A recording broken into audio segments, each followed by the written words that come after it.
Lauren and Michael, these car thefts are happening all around Lincoln. The trend started back in the beginning of 2016, but really grew in late spring. I talked to Len and Kyle, whose car was broken into, and she was one of the first victims of the string of robberies.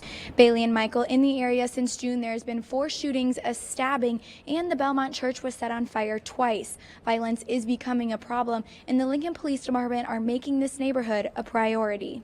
The men are scheduled to get back here on the 17th, and they won't be in Florida when the hurricane hits, but they will be working 16-hour days when they're there, possibly sleeping in their cars, and they'll be putting themselves in really extreme conditions to get power running in that Florida town.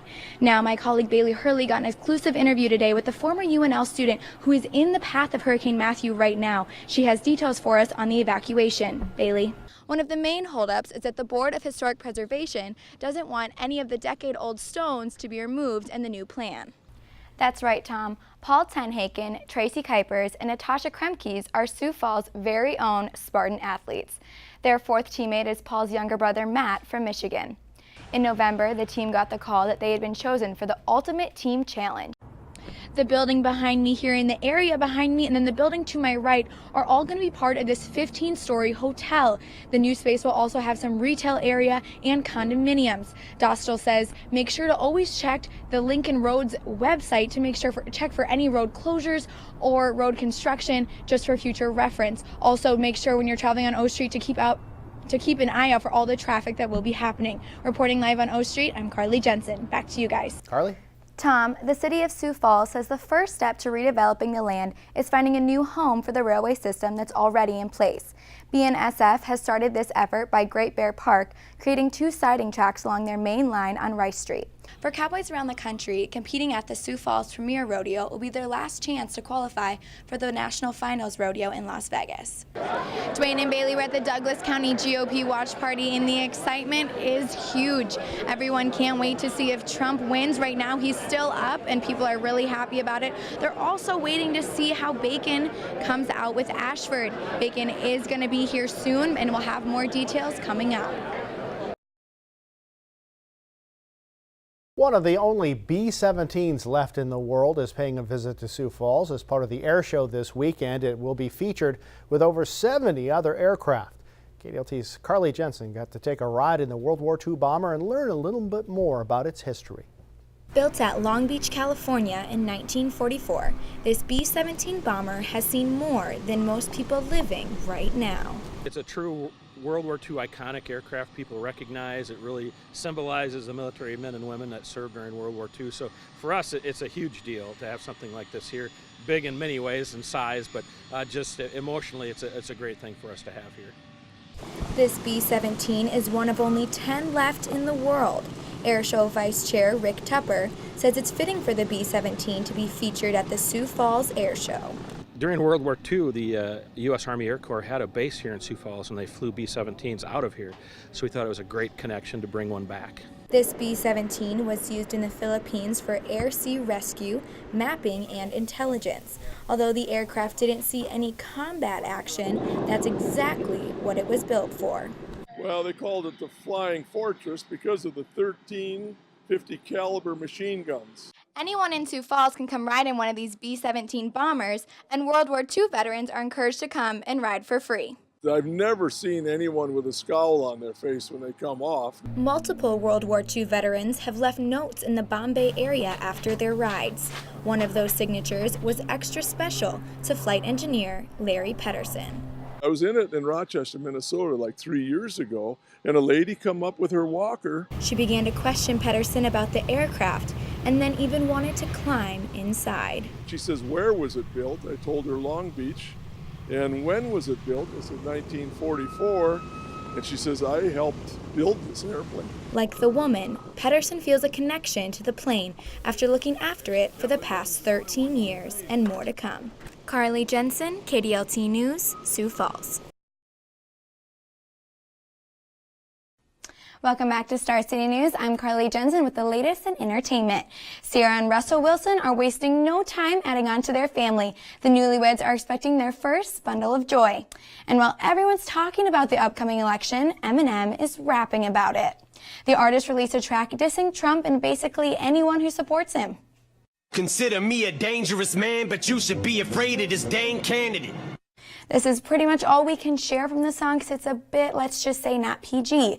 Eminem says that's not the only music in the works right now, and he teased that he has a full album coming up. Eminem fans, stay tuned. Welcome back. I'm Carly Jensen with your latest in entertainment. And everybody's out at the polls today, and celebrities who are just like us obviously were at the voting booths too.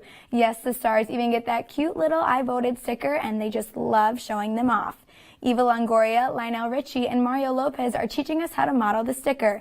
And other celebs like Beyonce, Katy Perry, and Justin Timberlake document themselves literally at the polls.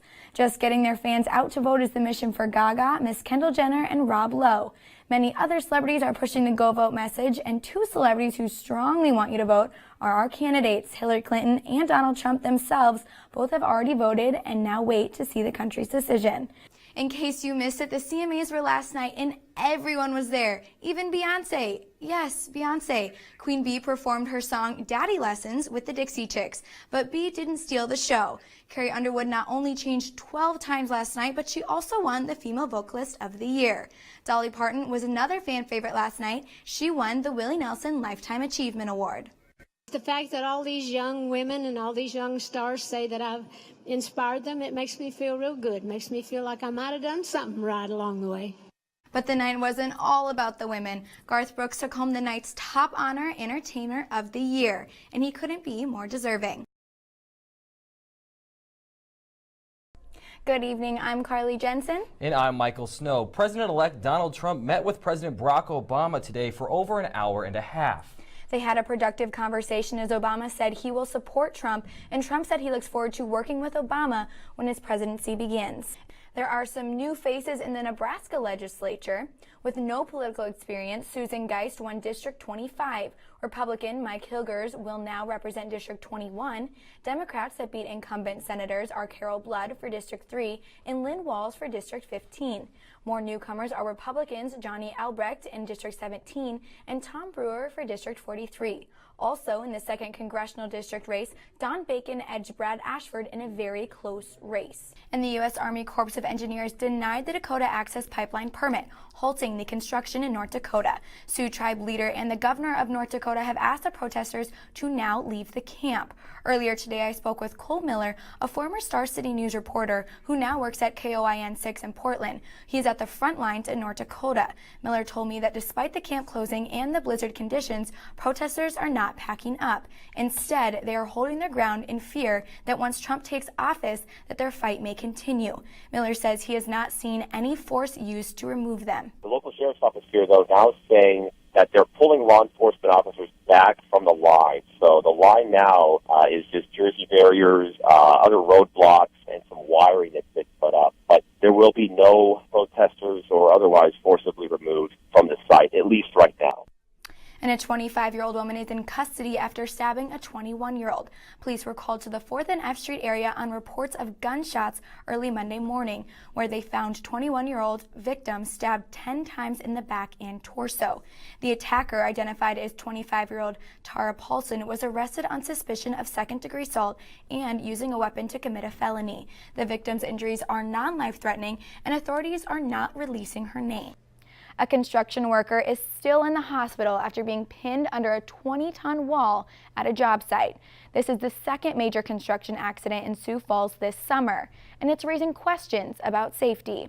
We spoke with Dusty Rallis with Rallis Construction. His company builds and remodels homes. He says job site dangers are everywhere, and staying safe means paying attention to your surroundings. To do that, Rallis makes sure his team works in a buddy system. I always like to have my guys work in pairs. So if there is something that is unforeseen that does happen, that there is somebody to attend to them right away. KDLT reached out to Gage Brothers. They built the wall that fell on the construction worker Monday. They couldn't say much about the incident rather than the wall was secure.